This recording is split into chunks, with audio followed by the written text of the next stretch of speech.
Present में है, जो माइंड बॉडी एंड स्पिरिट से अभी सब कुछ एक्सपीरियंस कर रहा है, जो जैसा है वैसा अनुभव कर रहा है,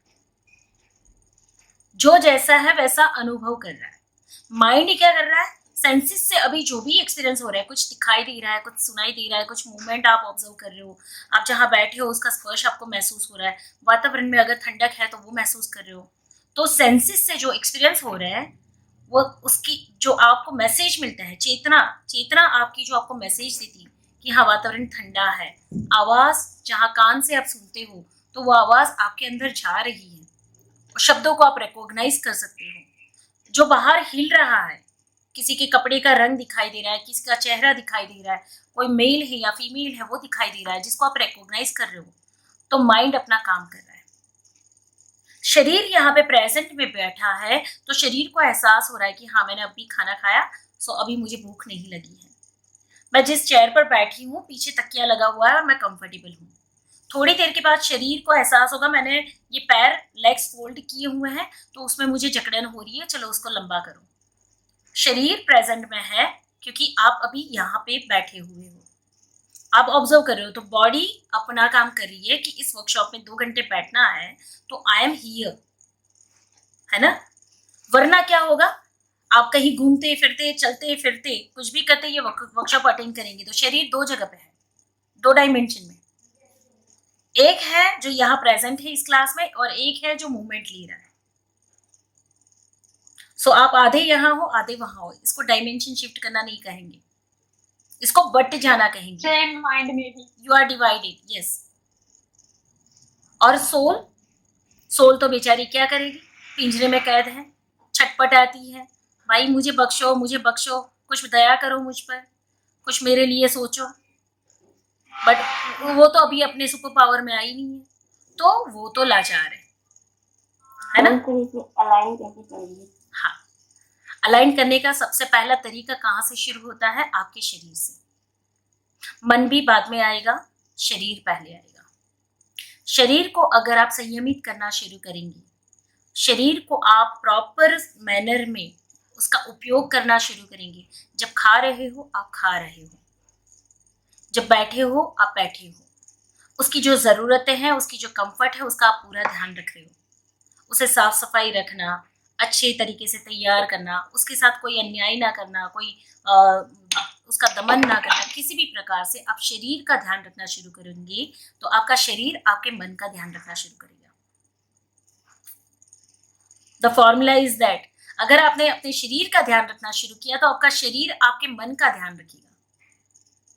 उससे पहले मन का ध्यान नहीं रखा जा सकता है। आप आंख बंद करके मेडिटेशन में बैठेंगे और मन को एकाग्र करेंगे कि कुछ ऊर्जा महसूस हो, कुछ ध्यान लग जाए, कुछ यहाँ पे रंग दिख जाए, कुछ चक्रा खुल जाए, ये हो जाए वो हो जाए, बहुत कुछ चाहते हैं, नहीं हो पाएगा अगर आपने शरीर को सरेंडर नहीं किया, शरीर का ध्यान नहीं रखा। एक छोटे से बच्चे की आप कैसे केयर करते हो,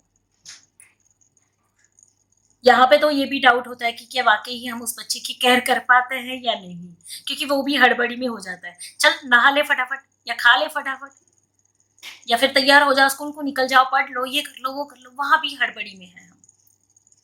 पर अगर सही मायने में अगर एक बच्चे की केयर करी हो हमने तो हमें पता होगा कि बच्चे को कितना नर्चर किया जा सकता है, उतनी ही नर्चरिंग इस बॉडी की जरूरत है। और जब आपने अपने शरीर को प्रॉपर तरीके से उसे नर्चर करना, ध्यान देना, उसकी हर जरूरतों को पूरा करना शुरू किया तो आपका शरीर तैयार हो जाएगा अपने मन का ध्यान रखने के लिए।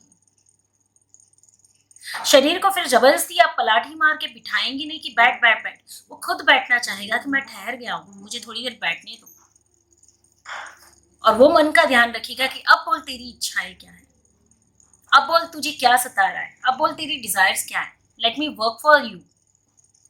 फिर आप मन का ध्यान रखोगे, मन की हर इच्छा को पूरा करना। वो कहे आइसक्रीम, मन की इच्छाएं हमेशा निर्दोष होती है, याद रखना, छोटे बच्चे जैसी मासूम होती है।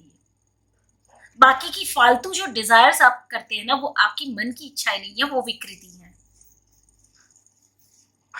जैसे कभी मन कहेगा कि उसने मेरे साथ अन्याय किया था, जाके मैं उसको 2 चांटे मारा हूं, ये मन की डिजायर नहीं होती है। मन हमेशा बच्चे जैसा है। या फिर मन कोई आपसे गलत चीज मांग लेगा कि मुझे तो स्मोक करना है, मुझे ड्रिंक करना है, मुझे कुछ और लेना है, मुझे कुछ करना है, इससे मैं कंफर्टेबल हूँ, इससे मैं कंफर्टेबल हूँ, वो आपका मन नहीं है, क्योंकि मन हमेशा बच्चा है। तो वो कौन है? आपके अंदर बैठा हुआ शैतान। वो मन नहीं हो सकता है। सो कोई भी रॉन्ग डिजायर्स, रॉन्ग डिमांड्स अगर आपके अंदर पैदा हो रही है तो वो आपके कोई वुंड्स हैं, इनकम्प्लीशन है, ठीक है। वरना याद रखना है, मन की डिमांड बहुत छोटी सी होगी। एक नए फ्रॉक की आपको कोई पड़ी नहीं है, कपड़े की कबोर्ड में ढेरों कपड़े पड़े हुए हैं, पर फिर भी मन कहेगा कि मुझे एक अच्छी सी फ्रॉक चाहिए, या मुझे कुछ अच्छी सी चीज चाहिए, या फिर मुझे बाहर घूमने जाना है, या मुझे एक चॉकलेट चाहिए, लॉलीपॉप ही क्यों नहीं चाहिए। क्योंकि मन हमेशा बच्चे में है और मन हमेशा बच्चा है। तो इतनी निर्दोष और इतनी छोटी सी डिजायर आपके मन की होगी, यानी कि मन की डिजायर अगर आपने फुलफिल करनी शुरू कर ली तो आपकी बड़ी बड़ी जो डिजायर्स होती है, मन की इच्छाओं को तृप्त किया तो आपकी जो बड़ी बड़ी डिजायर्स हैं, मैं ये कर लूं, मैं ये अचीव कर लूं, मैं इतना सक्सेसफुल हो जाऊं, मैं यहाँ भाग जाऊं, ये करूं, वो सारी चीजें खत्म होनी शुरू हो जाएगी और मन ठहरना शुरू कर देगा। अब शरीर और मन एक दूसरे के अलाइनमेंट में आ रहे हैं तो सहज ध्यान लगना शुरू हो जाएगा, भागना आप बंद कर दोगे। और जब ये दो होता है, मन मन क्या चाहता है हमें कैसे पता चलेगा, क्योंकि शरीर मन में तो पता नहीं क्या चाहता है। शरीर से शांत होगे तो मन से क्या चाहते हो वो पता चलेगा ना। शरीर से अगर शांत होगे और शरीर को आप कंट्रोल में लाना यानी कि दमन करना बिल्कुल नहीं, शरीर का दमन करना बिल्कुल नहीं होता है। शरीर को तो फूलों की तरह सजाना होता है, उसे संभालना होता है, उसका ध्यान रखना होता है, क्योंकि इस जगत में एग्जिस्टेंस में ही आपका फिजिकल बॉडी है। मन दिखाई नहीं देता, आत्मा दिखाई नहीं देती, दिखाई क्या देता है? आपका शरीर। तो जो जो दृश्यमान है आपको उसी की केयर करनी पड़ेगी, उसी को स्वस्थ रखना पड़ेगा। परम आध्यात्म इसी में है, ठीक है, कि उसकी बेसिक जरूरतें हैं, उसको पूरा करो। अच्छा खाना, अच्छा वातावरण, अच्छा सुनना, अच्छे लोगों के बीच में रहना, सारी एक्टिविटीज करना, वॉटेवर उसको शरीर को जो पोषण मिलता है वो चीजें करना, दैट इज सेल्फ लव ना। That is self love. इसलिए तो मैं सिंपल भाषा में अलग तरीके से सेल्फ लव, वरना मैं कहूंगी love your self, love your self, फिर क्वेश्चन आ जाएगा ये सेल्फ लव कैसे करते हैं। First step is self love. Exactly. और सेल्फ लव आपके शरीर से ही होगा। सेल्फ लव आत्मा को करने की जरूरत नहीं है, मन को करने की जरूरत नहीं है, शरीर को ही लव करना होगा। प्रेम शरीर को ही होगा, ठीक है। और जब आप अपने शरीर को समझना शुरू करेंगे, शरीर अब अलग डिमांड करना बंद कर देगा। आपको ध्यान होगा कभी अचानक नहीं चाहते हुए आप किसी की तरफ अट्रैक्ट हो जाते हैं और फिर वहां से ऐसे एक्सपीरियंसेस करके बाहर निकलते हैं जहां पे आपको लगता है कि आपने खुद को ही जला दिया, खुद को ही पनिश कर दिया, या फिर वो सेल्फ रिस्पेक्ट आपकी हर्ट हो गई, किसी ने आपको गलत तरीके से सुना दिया। कार्य शरीर के होते हैं और हर्ट किसको मिलता है? सोल को। पेन किसको मिलता है? सोल को। कोई आपके डिसरिस्पेक्ट करता है, कोई आपकी बात नहीं सुनता है, कोई आपसे मिसबिहेव करता है, उस सारी कंडीशन में पेन कौन भुगतता है? एक्शन शरीर के हैं और सफरिंग सोल की होती है। कैसे उसको एक्सपीरियंस करो पहले तो। जब तक वायलेंस ना हो शरीर को पेन नहीं होता है। जो घाव मिलते हैं वो एक्सपीरियंस में आते हैं, और एक्सपीरियंस कहाँ होता है? हार्ट के अंदर। फीलिंग्स, पेन कहाँ हो रहा है? हार्ट के अंदर। जो फीलिंग्स में आएगा वो आपका सोल पार्ट होगा। भले आपके बॉडी की सेंसेस से सारा एक्सपीरियंस कर रहे हो, पर वो डीपर साइकी, डीपर सबकॉन्शियस में जाकर बैठेगा जो आपके सोल का पार्ट बनेगा। और हाईएस्ट स्पिरिचुअलिटी में देखने जाएंगे तो सोल को कोई एक्सपीरियंस ही नहीं है। सोल का अपना पर्सनल कोई एक्सपीरियंस नहीं है, ना उसे दुख है ना ही उसे सुख है। पर उसका जो बैगेज है, जो पोटली वो लेकर चल रहा है संस्कारों की, जिसको हम बैगेज कहते हैं, पॉजिटिव और नेगेटिव दोनों बैगेज, उसमें वो एक्सपीरियंस जाके स्टोर हो रहा है संस्कार के रूप में। बैगेज किसका बढ़ रहा है? सोल के ऊपर। शरीर का रोल कितना है, जन्म लेना और मृत्यु पाना, उतने जीवन का उसका रोल है शरीर का। पर जीवन के बाद जीवन, जीवन के बाद जीवन, उसको घसीटता कौन जा रहा है? सोल। तो मुश्किल किसके लिए होने वाली है? सोल की।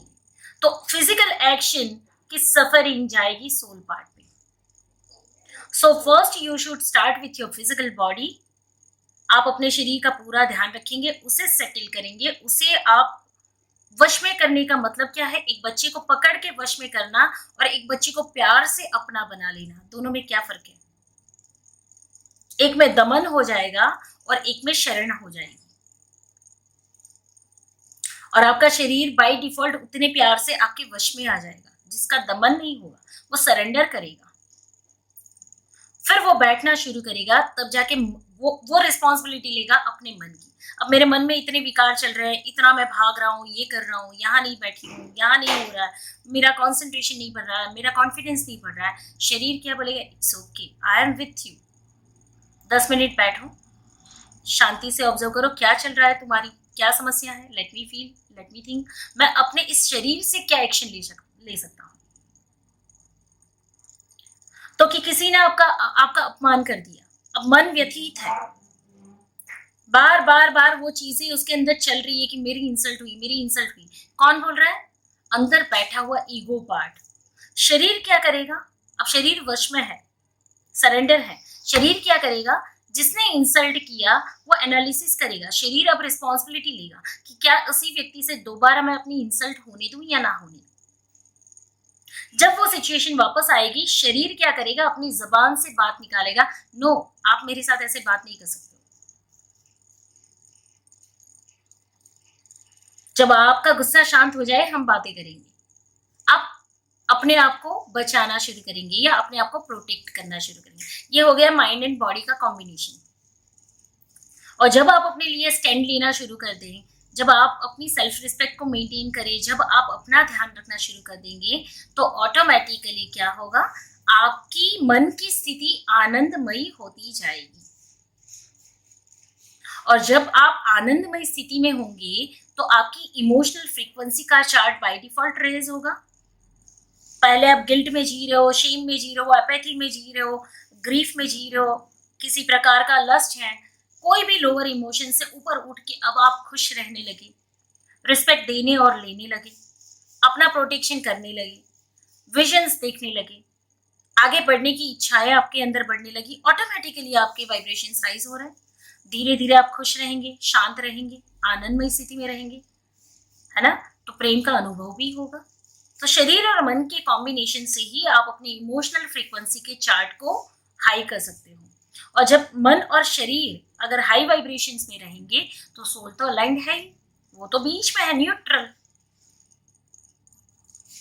वो चाहती तो यही है। सोल क्या चाहती है? सोल की विश क्या है, डिमांड क्या है आपके पास? कि भाई मन और शरीर दोनों लड़ो मत, न्यूट्रल बैलेंस में आओ, अपना अपना ध्यान रखो, ताकि मैं आप दोनों के जरिए अपना मकसद पूरा कर पाऊं। That is self. मन और शरीर का योग्य उपयोग करके मैं यानी my wiser self, my wiser self, my higher self, मैं इन दोनों का प्रॉपर उपयोग करके अपना मकसद इस जीवन का पूरा कर पाऊं। That is my self. अब सेंटर में माई आया, मैं, मी। लेफ्ट एंड राइट क्या आया? शरीर एंड मन। तो इस तरीके से जब तीनों का कॉम्बिनेशन बनेगा तब आपकी सेल्फ क्रिएट होगी। और इस कॉम्बिनेशन के साथ आगे आप कुछ भी कर पाएंगे, वरना पॉसिबल नहीं है। शरीर इस तरफ भागेगा, मन इस तरफ भागेगा, आत्मा पिंजड़े के अंदर छटपटा रहेगी।